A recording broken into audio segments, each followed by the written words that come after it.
Hey, what's up, guys? Welcome into Stacking Dubs. I'm Chris Chin. Today, we're going to talk about Jonathan Kuminga and the news that came down from Dubs Talk, our very own Monte Poole, who is in the know, very connected with the team. And Monty feels like the Warriors are very likely to hang on to Jonathan Kuminga. They are not expected to move on from the 22-year-old forward. This is based on league circle speculation and quote unquote scuttlebutt from what Monty's hearing. When I hear this, I'm a little skeptical on how credible this is. It just seems so early. The season hasn't even ended yet. And the fact that we're already reporting that the Warriors have seemed to make up their mind and what they're doing with, their biggest asset and trade piece and just, we're the first domino of all to fall, and that seems to have already been made up. That either seems like pretty speculative reporting. Again, nothing against Monty Poole, but it just seems kind of early to be saying this. Or it means that Joe Lacob has decided or basically put his foot down that, hey, I love this kid. We spent our seventh pick on him. Much like James Wiseman, Joe Lacob was his biggest fan and just under no circumstances wanted to trade him. I mean, I guess that's what's going on here. It just doesn't make any sense to me how the Warriors could have done their due diligence to make the decision that A, we're going to be able to sign him for X amount of dollars. I mean, maybe they've had these conversations, but more so B, just to have explored and exhausted every option, either through trade, potential free agents. It seems so closed-minded to be able to say this already.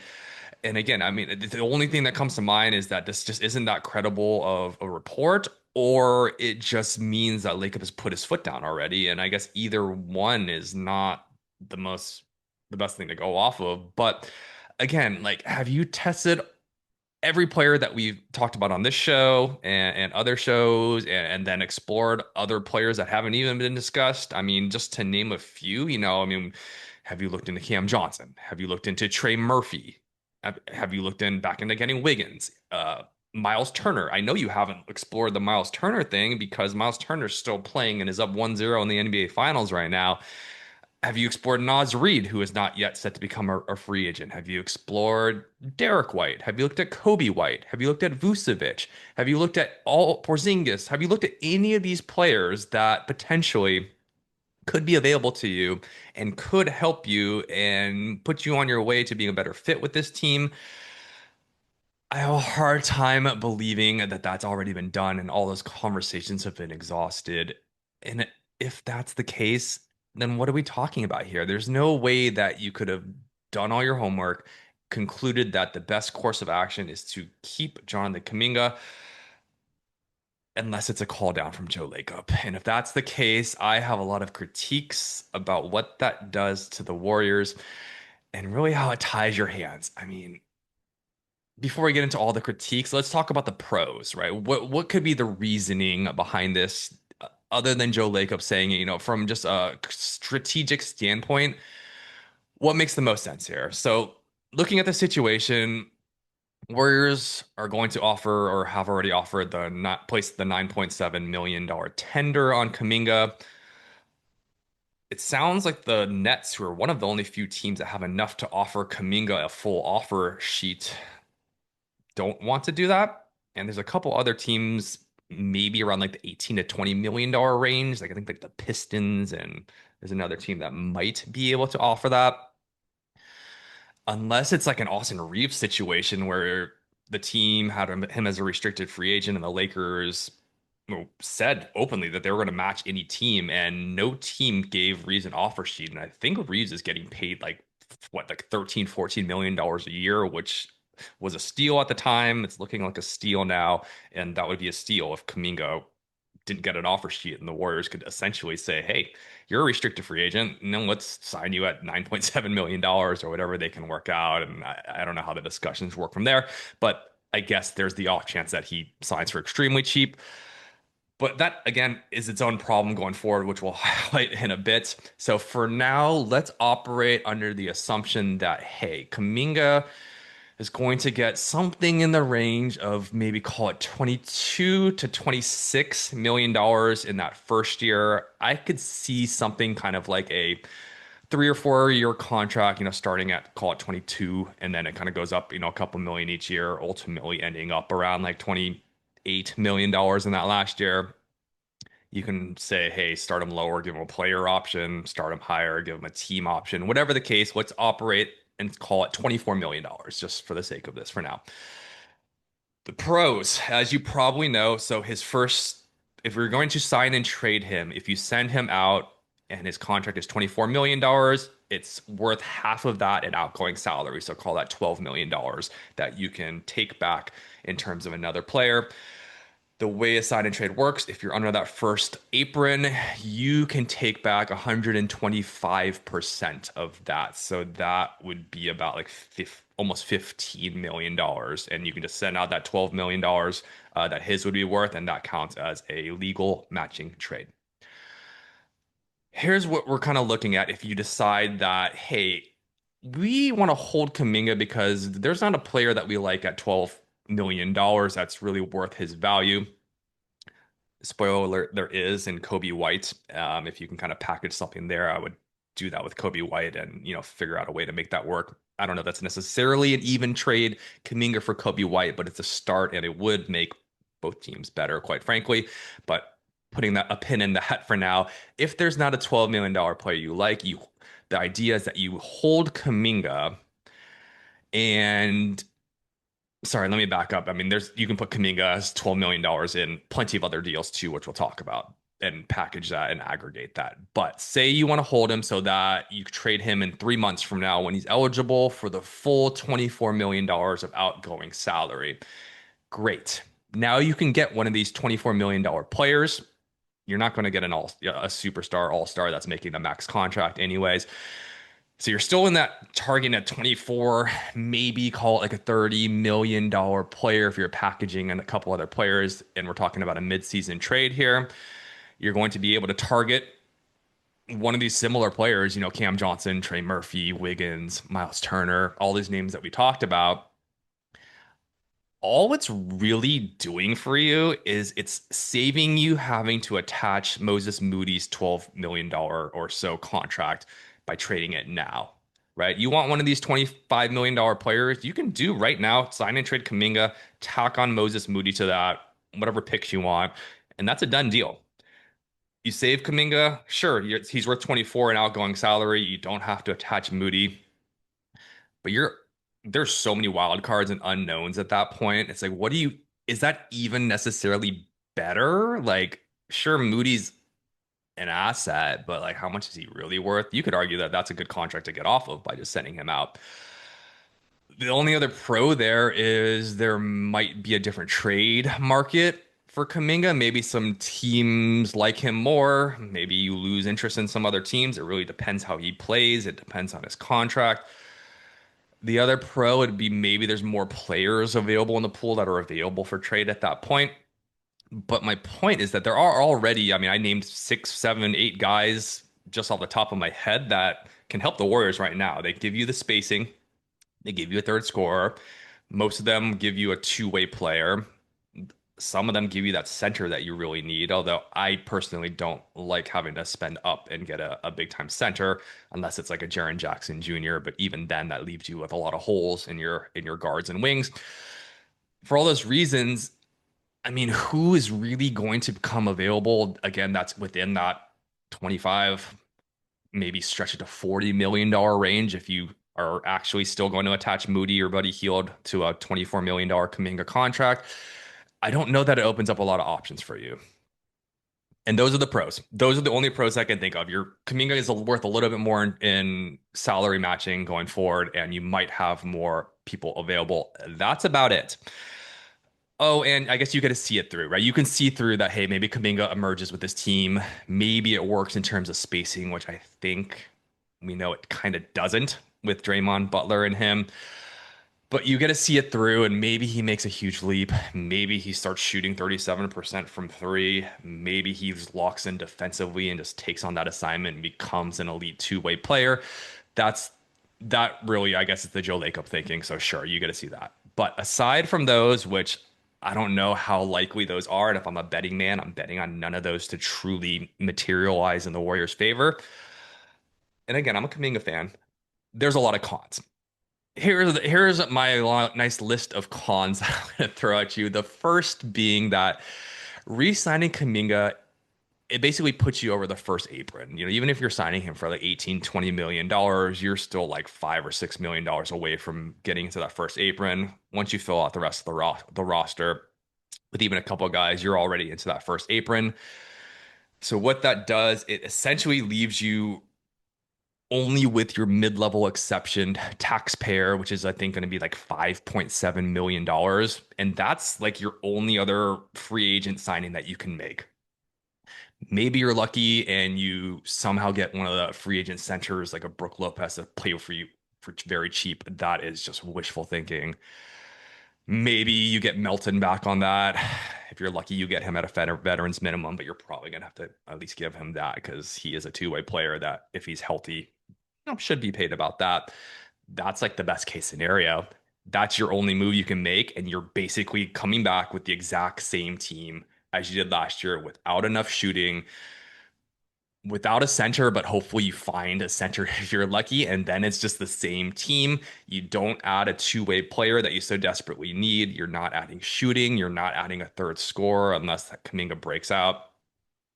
What are we even doing? We know this team had a chance to advance past the Wolves, maybe, but man, watching the Thunder, even watching the Pacers, they're just not getting past a team like that. The defense is too good. You don't have enough spacing. You don't have enough playmaking. It just doesn't work, and that's another conversation to have.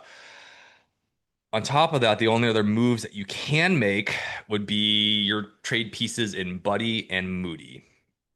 Those are your only outgoing salaries you can even really make in this offseason if you're re-signing Kuminga to try to bring in something else. And if that's the case, you're sending out the thing you need most by trading either one of those two guys, and that's shooting. Moody, I mean, he's one of your shooters. You treat Moody as a spacer. At least Steve Kerr does because you have to. So hey, if we're trading away Buddy Hield or Moses Moody, and you're bringing in someone else, even if they're a two-way player, sure, that's great. You can go bring in Kobe White and add a pick. Send off Buddy and a pick, or Moody and a couple picks to get Kobe White. But then your shooting's only marginally better. You're adding maybe an equivalent shooter, a worse shooter than Buddy, and maybe slightly better shooter than Moody. It's not doing enough to improve this roster. You're not solving the problems that you have with spacing, and you're stuck in the same spot that you are, and you're praying that something becomes available at Jonathan Kuminga's $24 million contract down the road, where there's just so much out of your control. So for those reasons, I just absolutely disagree with holding on to Kuminga again. As much as I like him, it's just you are just handcuffing yourselves and just hoping for so much more. And in the meantime, all that you know at this point is that you're more or less returning the same team.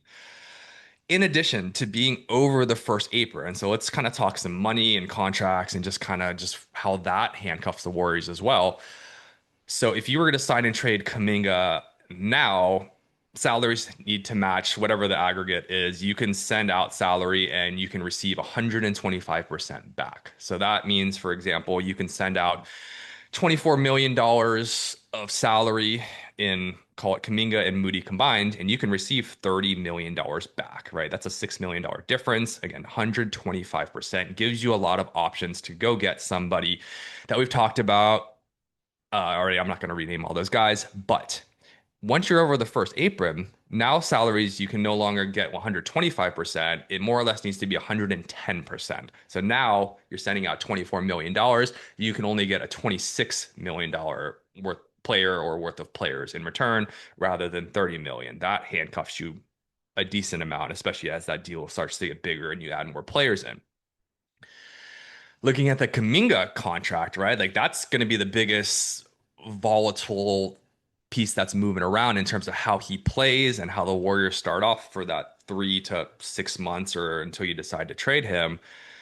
If you sign Kuminga to call it a team friendly, low money contract right now, call it I don't know, 18, $20 million. Great. You have him at a low value, and that could be great if he plays well and you're planning to keep him in the long term.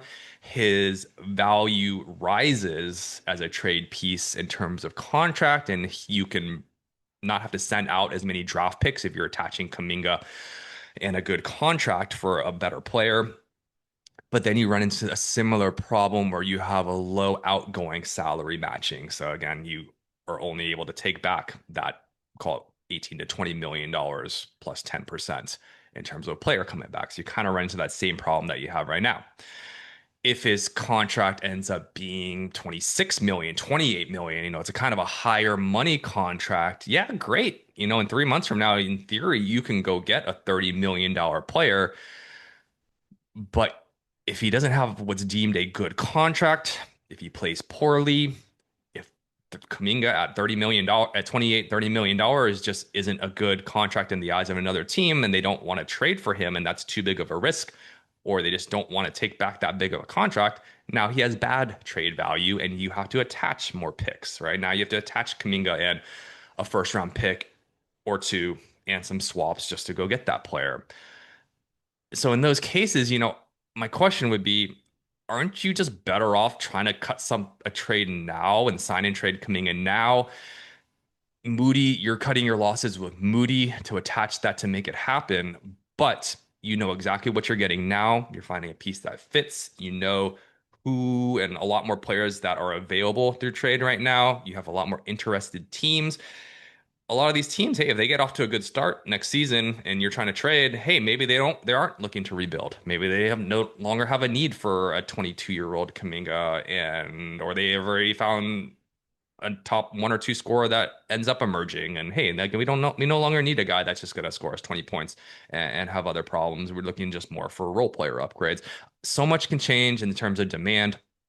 And right now, there's a good market for Kuminga. He's coming off, a great Western Conference semifinal series where he was averaging whatever it was, 21, 22 points, and was looked explosive and looked great in his showing and a lot of visibility in that series. So his value is as high as it can be, especially after his value being as low as it could be the series prior. So, now you're selling high and again into a good market. It makes all the sense in the world to trade him now and see what you can get. Again, the only true positive being, hey, you just believe in this kid a lot more than it seems Steve Kerr believes in this kid. You believe that he's going to be a fit. You believe that he enables you to win now. Next year is as win now as it gets. I don't care what anybody says. Screw the future. It is all about the Steph Curry window. He is all that matters to you. You have one, maybe two, maybe 3 years left of elite Steph where he can get you and Jimmy as well. Those two are good enough to essentially carry you past a young ascending team like the Thunder, like the Spurs, like the Rockets, any of those teams which could add a Kevin Durant or a Giannis Antetokounmpo and basically be unbeatable going forward. I'm saying you have a year. Next year is the year.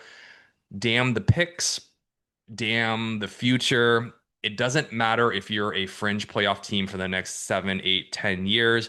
Go all in for Steph Curry. It is about championships and rings, at least at this point in time. You can figure out how to rebuild. You have the highest valued franchise in the NBA and NBA history.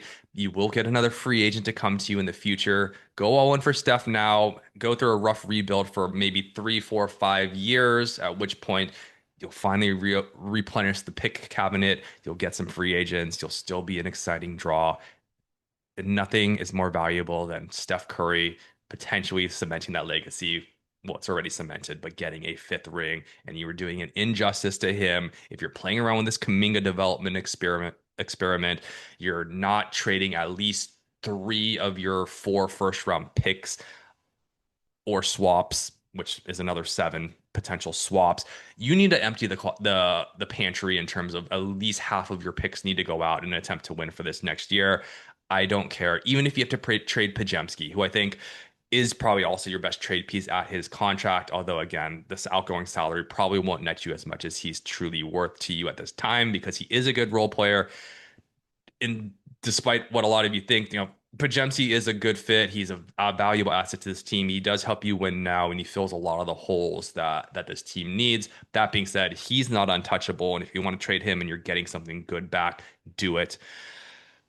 I'm just getting frustrated. I cannot stand if this report is true and this is what the Warriors are doing. I'm losing a lot of faith in what the Warriors front office is doing. I've been a supporter of Mike Dunleavy. I believe he's on the right track, but in spite of the home run that you hit with Jimmy Butler, if you go around and back off the gas now and just are essentially taking half measures, that's not going to get you anywhere but halfway to a championship, which isn't good enough in my opinion. So, all that being said, again, I love Kuminga as a prospect. He can be a star, and I really do like the kid, especially if he puts his mind to playing defense, being an elite point of attack defender, aka cite Kason Wallace's quotes from earlier this week.